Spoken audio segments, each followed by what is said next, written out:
السلام علیکم ورحمۃ اللہ وبرکاتہ۔ ناظرین حضرات، کہ آپ جانتے ہیں کہ جادو کتنی طرح کے ہوتے ہیں اور جادو کتنا خطرناک ہوتا ہے۔ بھانومتی کا جادو کیسے کہتے ہیں کہ اگر کسی پر جادو کیا جائے تو وہ شخص مر جاتا ہے یا نہیں مرتا؟ تو آئیے سنتے ہیں حضرت علامہ مولانا تحسین جیلانی صاحب سے یہ بہت ہی خوبصورت عنوان۔ بہت سے لوگ کہتے ہیں کہ میں فلاں عامل کے پاس گیا تھا، اس نے کہا کہ آپ کے اوپر کرا ہوا ہے، جادو ہے، جنات ہے۔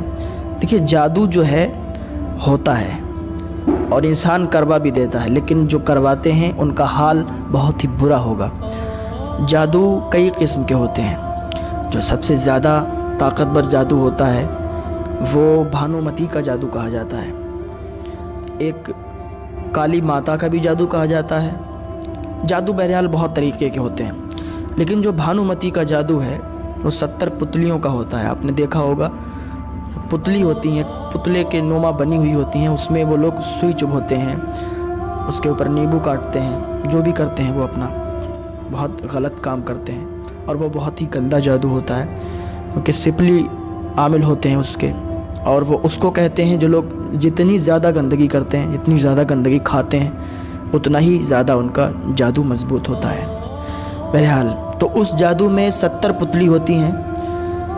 اس کا اتنا پاور ہوتا ہے کہ جو بھانومتی کا جادو ہے اس میں 70 پتلیوں کا یہ راز ہے کہ اگر یہاں بیٹھ کر اور وہ کہیں کا بھی جادو کرے تو وہ کر سکتا ہے، کسی پر بھی کر سکتا ہے، لیکن اس کے لیے شرط یہ ہے یا تو ناخن ہو، یا تو بال مل جائیں، یا تو جس پر کر رہا ہے اس سے ریلیشن میں جو بھی چیز ہے کچھ نہ کچھ مل جائے۔ یہ تو ہو گیا بھانومتی کا جادو۔ لیکن جو کالی ماتا کا جادو کہا جاتا ہے اس میں 30 پتلیاں ہوتی ہیں۔ وہ یہاں بیٹھ کر انسان اتنی دور تک کر سکتا ہے جتنی دور بیچ میں ندی نالا نہ پڑ جائے۔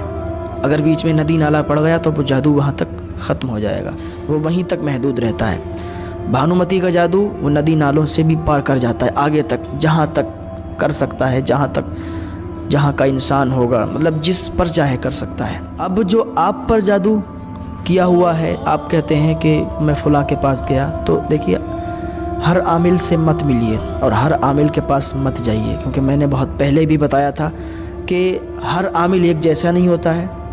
بہت سے عامل لوٹنے کے لیے بیٹھے ہیں جو لوگوں کو لوٹتے ہیں، بہت سے عامل ایسے ہوتے ہیں جو باقی کام کر کے دیتے ہیں اور ان سے پیسہ بھی نہیں لیتے ہیں زیادہ، سمجھ رہے ہیں، جتنا ان کا کام ہوتا ہے اتنا ہی پیسہ لیتے ہیں۔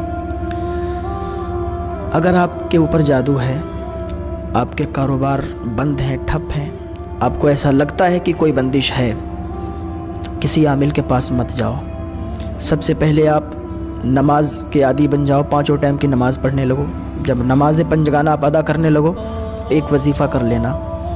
اتنا آسان وظیفہ ہے اور اتنا طاقتور وظیفہ ہے کہ اگر اس وظیفے کو آپ نے کر لیا تو کسی عامل کے پاس جانے کی ضرورت نہیں ہوگی۔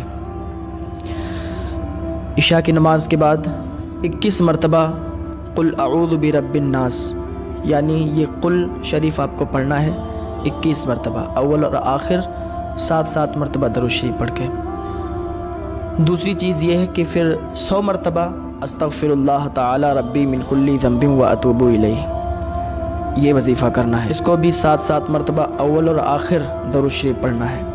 یہ 2 وظیفے ہیں، عشاء کی نماز کے بعد کرو۔ اگر آپ کو لگتا ہے کہ آپ کے گھر میں جادو ہے، آپ کے گھر میں کوئی دقت ہے اور اس کی وجہ سے ہمارے کاروبار ٹھپ ہیں، رشتے نہیں آ رہے ہیں، یہ جو بھی دقت ہے، یہ وظیفے 2 وظیفے کرو، 40 دن یا 41 دن یہ وظیفے آپ کرو۔ انشاءاللہ اللہ رب العزت کی جانب سے آپ کو مدد ملے گی اور شفا حاصل ہوگی۔